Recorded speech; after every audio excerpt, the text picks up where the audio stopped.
Since 2001, Ron Deibert and his team at the University of Toronto's Citizen Lab have uncovered dozens of covert spy operations over the years. In his new book, Chasing Shadows, Cyber Espionage, Subversion, and the Global Fight for Democracy, he chronicles how and why Citizen Lab became a world-renowned digital watchdog. And in our conversation tonight, he may have a few things to say about a certain American president as well. Ron Deibert, great to have you back here at TVO. Always a pleasure to be here, Steve. As we indicated, 2001, you founded the Citizens Lab. It's fairly, early days for the internet. Has the mission of your lab evolved over that quarter century? Actually, the mission hasn't evolved much. I would say if anything's changed, it's that we're doing now what we aspired to do then. And, when I set up the Citizen Lab, I had this vision of essentially borrowing the techniques of state intelligence practices and turning them around to watch governments and corporations. And back then, it was all just hubris. We had no basis to make this claim to be doing counterintelligence for civil society. And if you fast forward to today, we're really doing it. We're doing it quite well, to the point where that old adage comes to mind, careful what you wish for. Well, Washington Post, New York Times, lots of people are noticing that you are doing good work. Talk to us about the types of cyber risks that you are talking about, from sort of the less nefarious to the most urgent. Well, I would say that, over the years that the internet has evolved, governments and corporations have become more adept at controlling information. They've become more ambitious about it. There's a whole private industry that helps them do various things.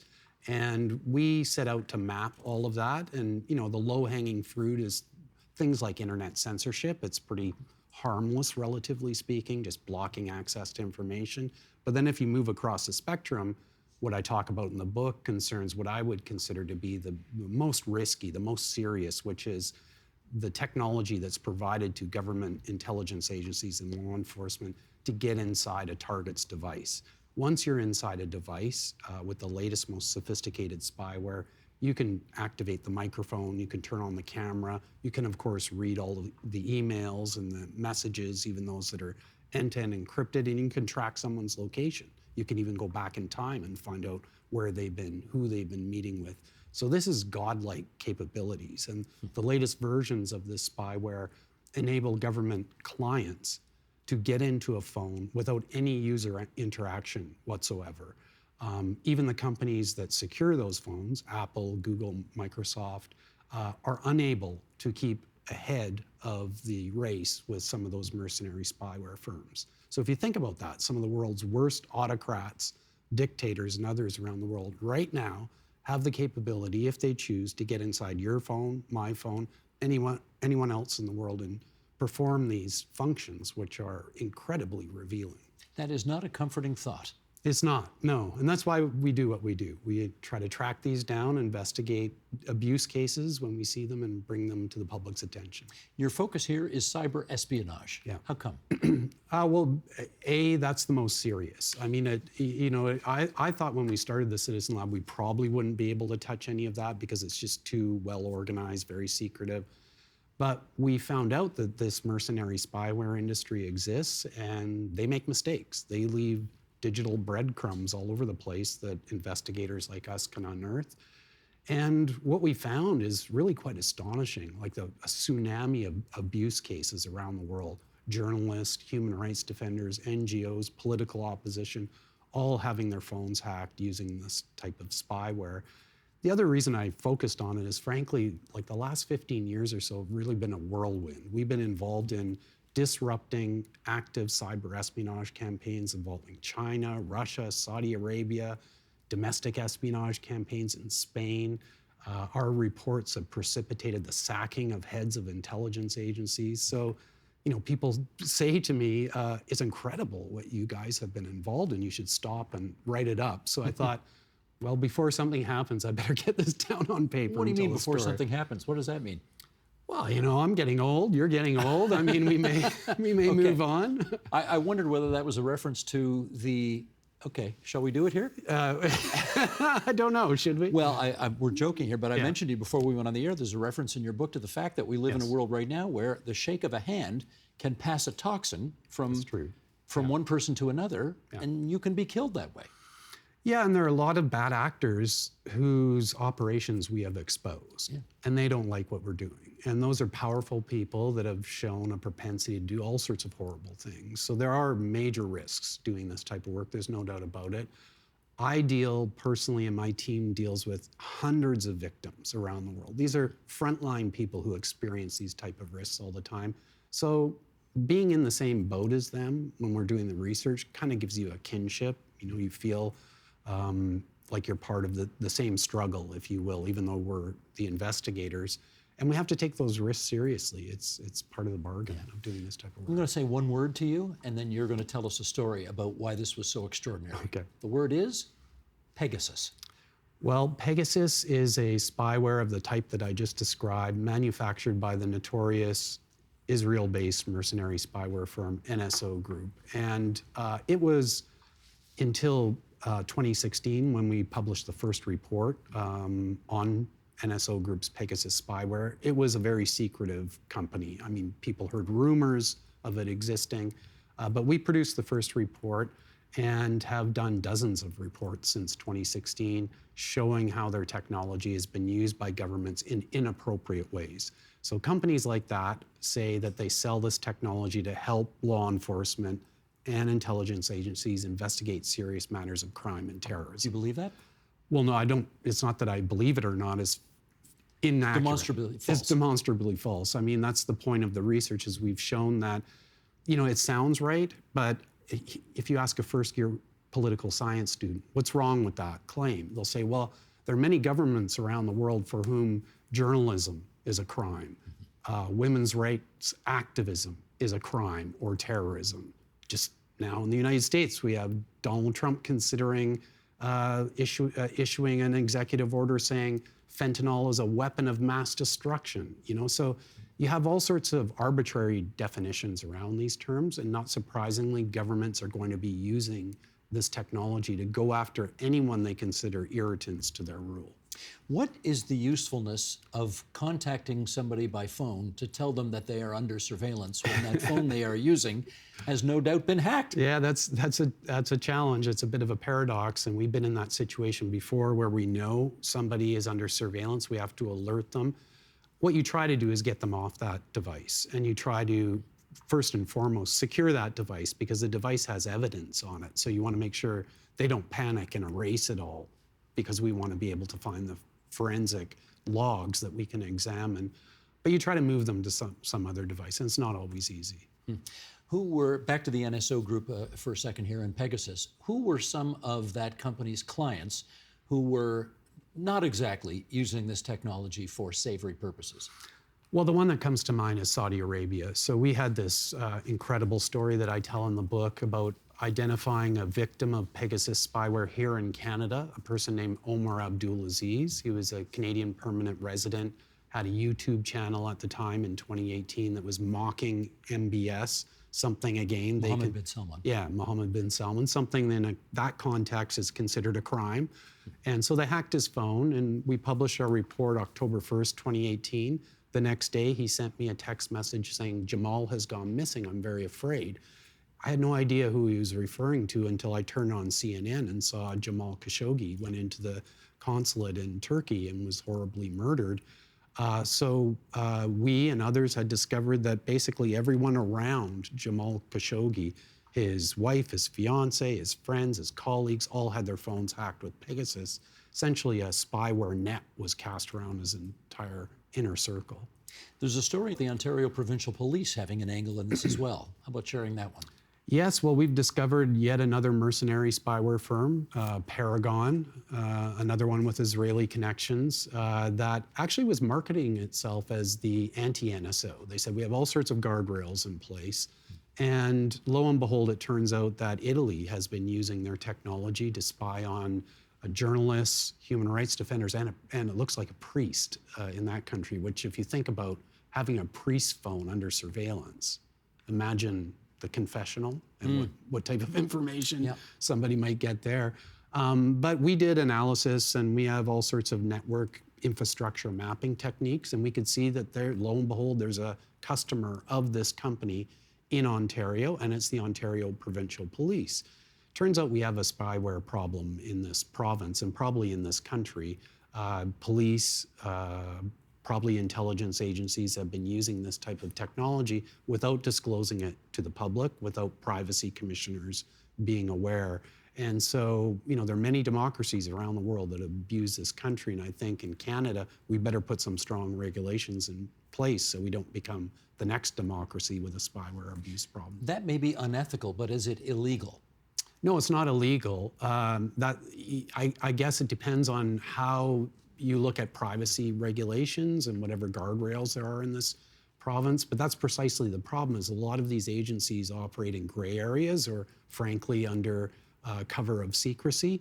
And there are instances like this where I think it's in the public interest to know what type of technology they're procuring.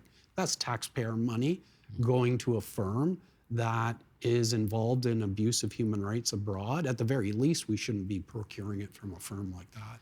The Ontario Provincial Police does have civilian oversight in the Ministry of the the Solicitor General. Right. Do you think the elected Solicitor General of Ontario knows about this?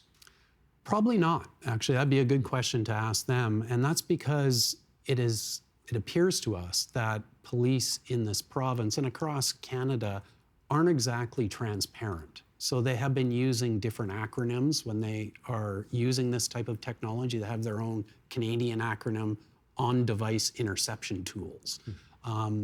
So they're not exactly forthcoming about how often they use this, what they're using it for, whether they get warrants for it, and so forth. Gotcha.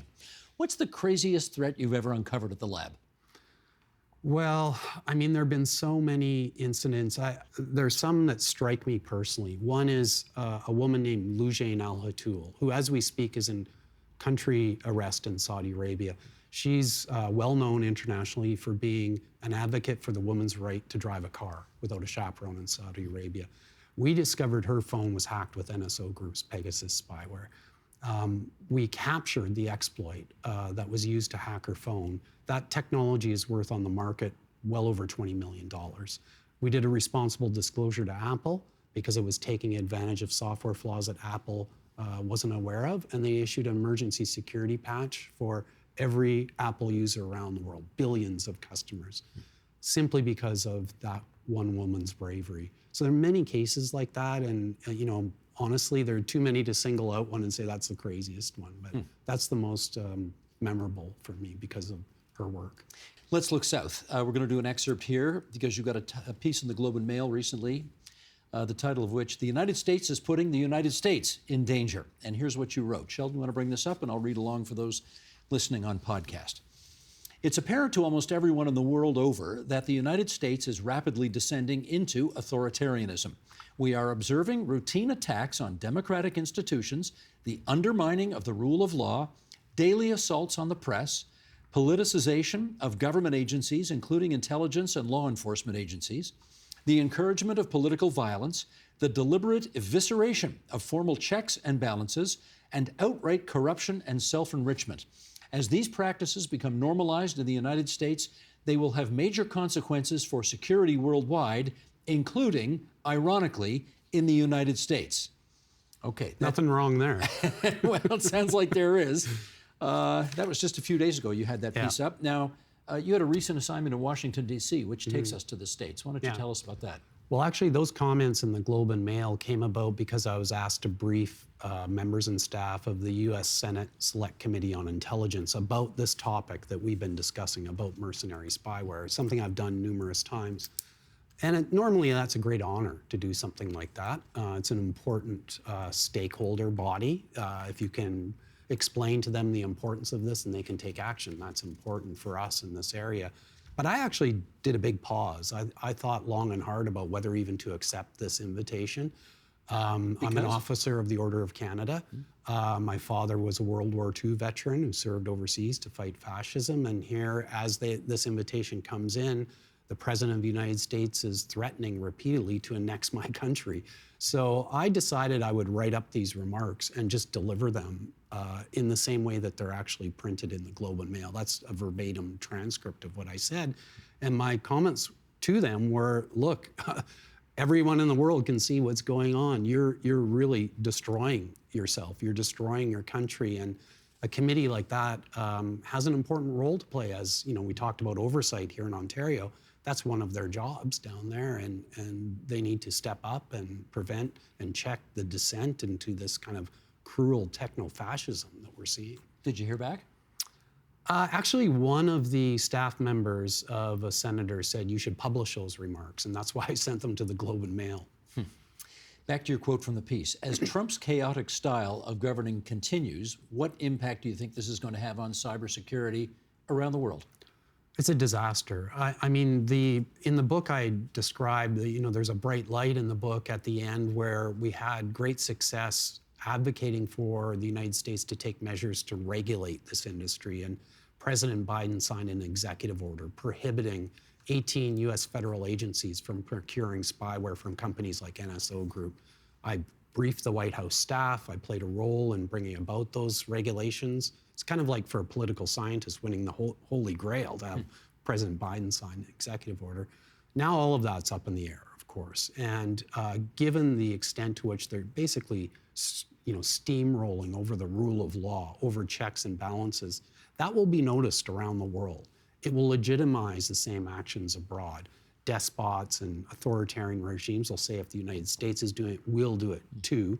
And I have great fears that those regulations will now be rolled back, which will precipitate even greater proliferation of this very powerful technology with all of the harmful consequences that we've documented. What do we do, Ron, about a case, though, where 50% of the United States, 50% of its citizens think if Donald Trump thinks it needs to be done, then we're okay with that? That's a tough nut to crack. It's how we ended up in this place, how they ended up in this place is very complex political, sociological phenomenon. I honestly don't have an easy answer for that, other than I think it's important for people in that country to realize just how far they've gone off the deep end. And that's why, in part, I wrote those comments, because we're obviously concerned about our security here in Canada. Many other countries around the world are as well. But U.S. citizens should be concerned about their own security, because they're really shooting themselves in the foot right now. We in Canada are negotiating quietly a bilateral data sharing agreement with the United States called the Cloud Act. What's that about? Well, the Cloud Act is one of these type of information sharing arrangements that in normal circumstances probably wouldn't draw much attention. It's to facilitate information sharing between law enforcement on both sides of the border. Even before the election of Donald Trump, we at the Citizen Lab had concerns about that, privacy risks and so on related to this piece of legislation. Now, of course, I think it's just bananas. At the heart of this act, it would allow U.S. law enforcement to reach into Canadian data centers and access data without a warrant, without going through a judicial process here in Canada. I mean, this is just madness now, given the risks that exist between us and the United States. You also say that former Prime Minister Stephen Harper's top spies and Privy Council officials intimidated you over your lab's reports on NBS. Well, Tried to intimidate you, okay. But that provokes a good story here, so Yes. Tell us that. This was way back in 2010, and you may recall at that time the Citizen Lab produced the very first reports on cyber espionage in China. It was a blockbuster report that we had published, first of its kind. We outed a cyber espionage campaign that China was undertaking, and it was front page of the New York Times. We had heard rumors that people within the Canadian government weren't too happy about this. So in order to smooth things over, our mutual friend, Janice Stein, set up a meeting at the Privy Council office, and they accused us of all sorts of inappropriate things, hacking computers and so on, which were just not true. So it was a very curious experience to have that meeting. And what I thought would be something that the Canadian authorities would applaud turned out to be something they were very uncomfortable with. And I guess it boils down to the very phenomenon of what the Citizen Lab represents. We don't pick sides. We're completely independent.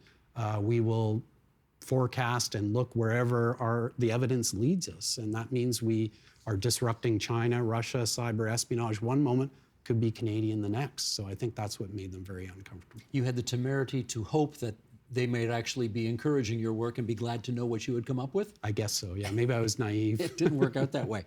Give us your thoughts on the increasing what appears to be public-private cooperation into where cybercrime and espionage have really reached unparalleled heights now.